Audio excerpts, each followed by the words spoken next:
पिछले 10 सालों में सरकार की नीतियों के कारण गरीब और गरीब हुआ और अमीर हुआ है, यानी गरीबों और अमीरों के बीच फासला बढ़ गया है।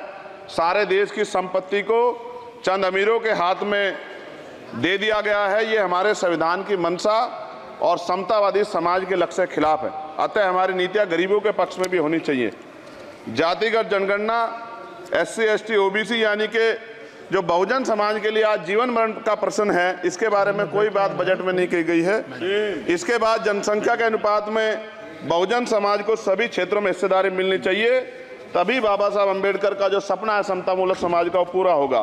महोदय, एक ऐसा विकसित भारत है जिसमें आज भी सफाई कर्मचारी को पक्की नौकरी नहीं मिल रही है और उसको गटर में उतरने के लिए मजबूर किया जा रहा है। उनके लिए कोई अलग से बजट नहीं है। बजट बन सकता है अगर सरकार चाहे।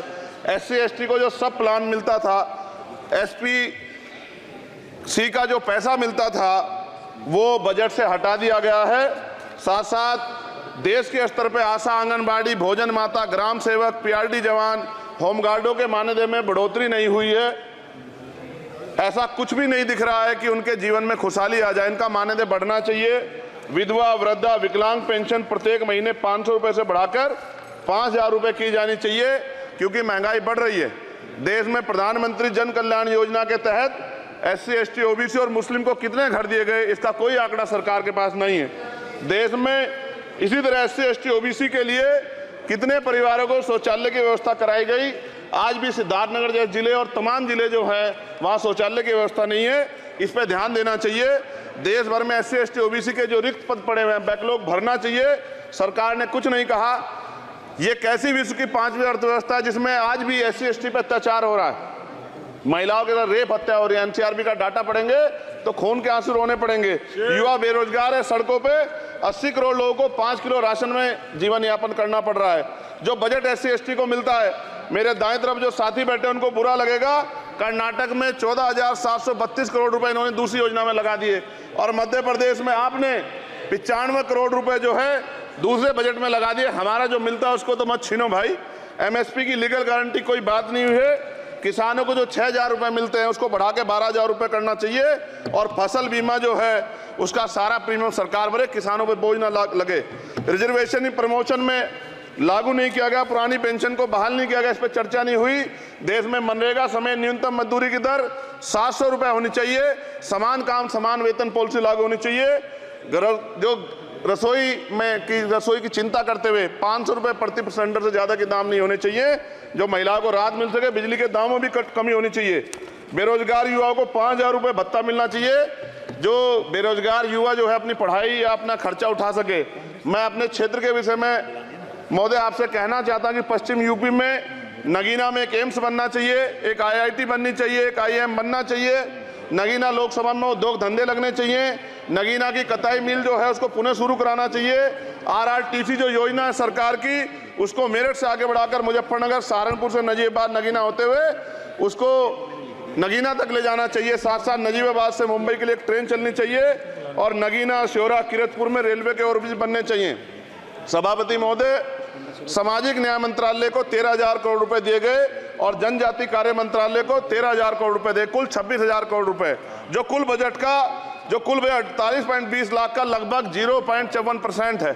जबकि हमारी संख्या 25% से ज्यादा SC ST की और बहुजन समाज की मिलाओगे तो 85% से ज्यादा है।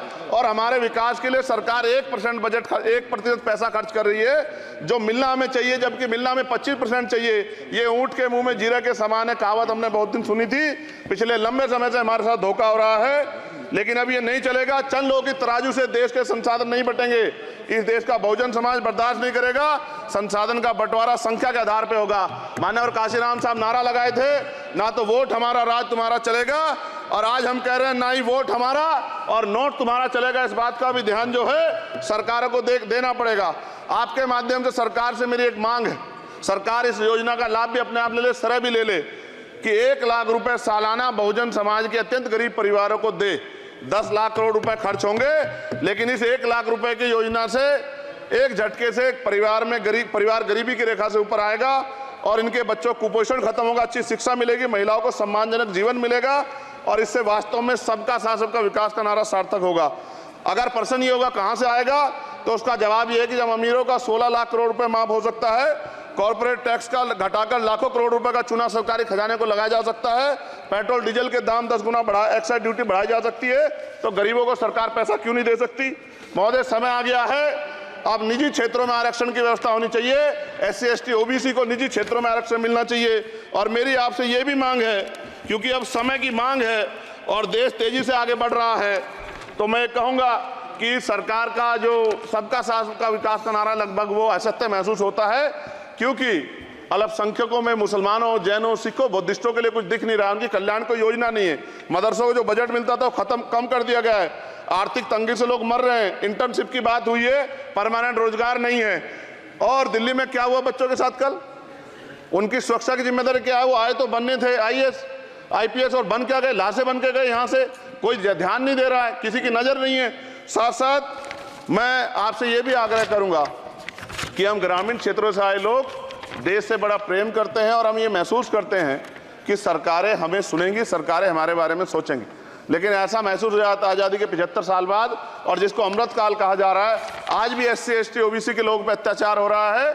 अभी 2 दिन पहले गोली से उड़ा दिया गया गाजियाबाद में, और राजस्थान में गर्दन काट दी गई।